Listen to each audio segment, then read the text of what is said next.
they ask me quite a lot what the schism is.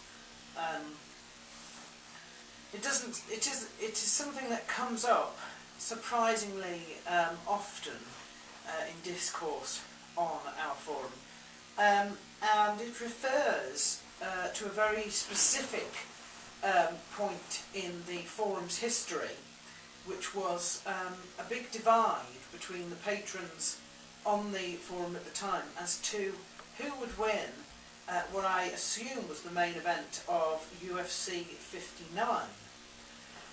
Now, and both the lead up to it and the repercussion of it fundamentally altered the forum at that point in time.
And there was a lot of hoo-ha, I know, particularly with some of us who had supported Forrest Griffin going into UFC 59, that it was one of those very close decisions that could possibly have been of political influence, and it did indeed set Forrest Griffin back quite considerably.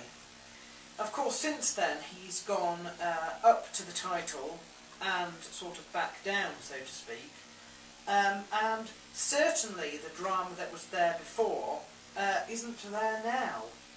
Neither are many of the people, well, neither are the two ringleaders, certainly, but of the two divides, you know, one for Forrest Griffin and one for Tito Ortiz. And of course they're facing each other again at UFC 106, and it's barely been a footnote on the forum, which I find quite interesting. I think I am going to have to say that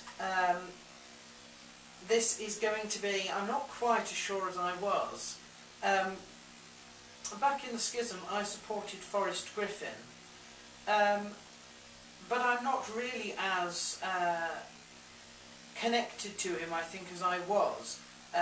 You know, after Tough, I now have no particular strong feelings for him either way. I will not be crushed if he, whether he wins or loses. I'm going to go for him. I'm going to go for him by decision this time. I just think that it might be one of those. I don't know if people are thinking that it's not going to be exciting, but it's certainly not causing the intense amount of fuss that it did. I suppose you could say that is because of Tito Ortiz or what he's become, certainly, or not become, since then. I don't know, but a lot of us feel, well, certainly I feel it's sort of like a bit 2 years too late, really. I mean, who cares now who wins that one?